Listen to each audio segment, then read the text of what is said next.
Bonjour à tous, ici Sylvain Gamma Coaching, bienvenue sur cette nouvelle vidéo où aujourd'hui j'ai décidé de vous raconter une petite histoire d'origine japonaise, une légende, parce que je pense qu'elle va faire une très bonne transition avec ma vidéo précédente sur le lâcher prise et également vous faire comprendre pourquoi il est important de ne pas se détacher complètement de ses émotions, pourquoi vos émotions peuvent être considérées comme votre meilleur allié. Tout simplement, cette histoire se déroule au Japon dans l'Antiquité, et c'est l'histoire d'un messager, vraiment habillé en noir, couvert de la tête aux pieds, voilé, si bien qu'on y voyait seulement juste ses yeux dépassés. Ce messager avait une mission de transmettre un message à un empereur. Il se dirige donc en direction du palais, passe les différents filtres, les différents gardes pour pouvoir accéder à cet empereur. Et une fois devant lui, lui tend un parchemin, sans dire un mot. L'empereur, un peu surpris, se précipite sur ce parchemin, commence à l'ouvrir et en lit chaque ligne, chaque mot, avec une attention particulière. Il le lit. Et puis d'un coup, il commence à rougir, à éclater dans une rage folle, si bien que d'un coup, il ne se contrôle plus. Il sort son katana et transperce la poitrine du messager, sans chercher à comprendre pourquoi. Le messager tombe et se vide de son sang, et reste là, gisant, pendant 10 bonnes minutes. Et puis d'un coup, l'empereur, qui est revenu un petit peu à ses esprits, s'abaisse sur ce messager et lui découvre le visage. Et il fait une découverte aussi morbide qu'horrible, qu'en fait ce messager, c'est sa propre fille. En fait, sur ce message, qu'est-ce qu'il y avait écrit? Il y avait écrit que sa fille était amoureuse du fils d'un empereur contre qui cet empereur-là menait une guerre sans merci depuis des années, son pire ennemi, et que ils avaient prévu de se marier. La fille, en fait, on le saura plus tard, avait simplement utilisé cette stratégie de messager de peur d'affronter la colère de son père. Elle savait qu'il allait être dur avec elle et elle s'est dit, en faisant ça, au moins je pourrais voir sa réaction en étant détachée de la situation. Et finalement, ça a fini comme je vous l'ai expliqué. Il lui a transpercé le cœur avec son katana. La morale de cette histoire pourrait être que on ne tue jamais le messager. Le messager est toujours là pour nous donner un message important. Et lui n'aura pas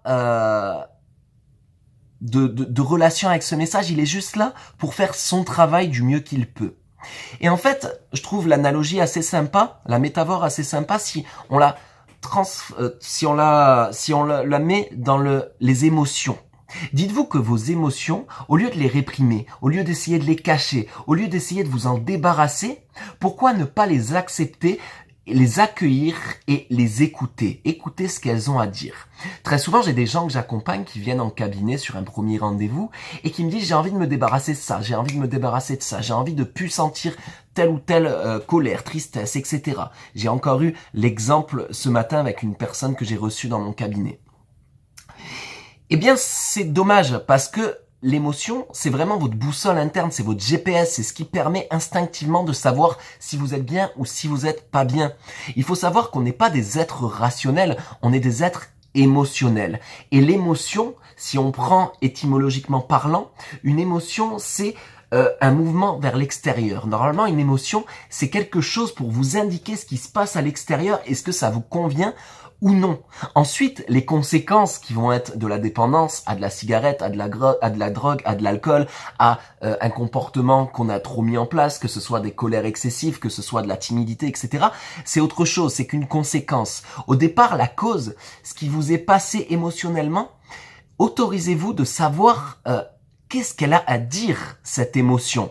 Imaginez tout simplement, si pour reprendre une autre métaphore, que votre meilleur ami et un message hyper important à vous transmettre. Il sait que c'est une question de vie ou de mort. Il se précipite chez vous, il voit de la lumière, il voit que vous êtes présent chez vous et il va commencer à toquer à la porte. Probablement. Qu'est-ce que ce meilleur ami fera si vous ne lui ouvrez pas? Eh bien, il va toquer un peu plus fort. Et si là, vous décidez de faire la sourde oreille, de ne pas ouvrir la porte à cet ami, qu'est-ce qu'il va faire? Il va peut-être crier. Il va peut-être essayer de faire en sorte que vous entendiez le message. Eh bien, l'émotion et le corps, c'est un petit peu la même chose. L'inconscient, lui, il sait pourquoi vous n'êtes pas bien. Faites conscience à votre inconscient. Par pitié, il faut savoir que l'inconscient, il gère 400 milliards, il traite 400 milliards de bits secondes d'informations, etc. Contrairement au conscient qui en traite seulement 2000 bits par seconde. Si on devait comparer, ça serait votre conscient, la part rationnelle de vous, celle qui croit savoir, c'est une petite souris à côté de l'inconscient qui est 3 tours Eiffel mises les unes sur les autres. C'est minuscule. Et c'est pour ça que très souvent, quand on explique à la personne, par exemple une personne qui a la phobie de l'avion, que on peut lui expliquer rationnellement parlant, lui sortir toutes les statistiques du monde, faire venir les experts les plus calés dans le sujet en lui disant que c'est le moyen de transport le plus sûr, tu sais. Eh ben non, il s'en fout. Lui, tout ce qui compte, c'est qu'il va aller dans les airs, il a plus le contrôle et du coup, il y a son cœur qui s'accélère, il y a de la transpiration et il fait un genre de blocage, il ne peut pas monter dans l'avion. C'est un comportement complètement irrationnel, soit, mais c'est en tout cas quelque chose qui n'est pas guéri à l'intérieur de lui. Il y a encore une blessure inconsciente, bien sûr, mais qui veut dire beaucoup pour la personne. Pour prendre un autre exemple, imaginez une personne qui a envie d'arrêter la cigarette, vous aurez beau lui expliquer, et d'ailleurs les industriels ont bien compris ça, il y a même des photos de poumons dégueulasses, des messages aussi clairs que fumais-tu sur les paquets de cigarettes. Tout ça on le sait, on est assez intelligent pour le savoir, mais rationnellement, le rationnel se fait balayer en 2 secondes, contrairement à une émotion, à quelque chose, un ressenti. Et finalement, pour en revenir à l'ami qui toque à la porte de plus en plus fort, au bout d'un moment, si vous n'ouvrez pas, si vous ne l'accueillez pas pour qu'il puisse transmettre son message, si c'est un bon ami, si c'est votre meilleur ami, qu'est-ce qu'il va faire? Il va certainement défoncer la porte, il va causer des dégâts. Et le corps, c'est un petit peu la même chose. C'est pour ça que des fois, j'ai des gens qui ont un diagnostic médical, qui ne trouvent pas la médecine traditionnelle, ne trouvent pas qu'est-ce qu'ils ont, pourquoi ils ont une douleur au dos, pourquoi ils sont pris de douleurs au ventre continuelles, pourquoi ils ont des tendinites à répétition, etc. S'il n'y a pas de diagnostic médical, dites-vous que c'est certainement psychologique. Et le psychologique, le psychosomatique est ultra puissant. C'est toujours un moyen pour votre inconscient qui ne parle pas la même langue que vous, de vous transmettre un message. Et si vous permettez pas d'accueillir, de laisser entrer cette émotion, de savoir ce qu'elle a à dire, eh ben ça va être très très dur de finalement essayer de changer la conséquence.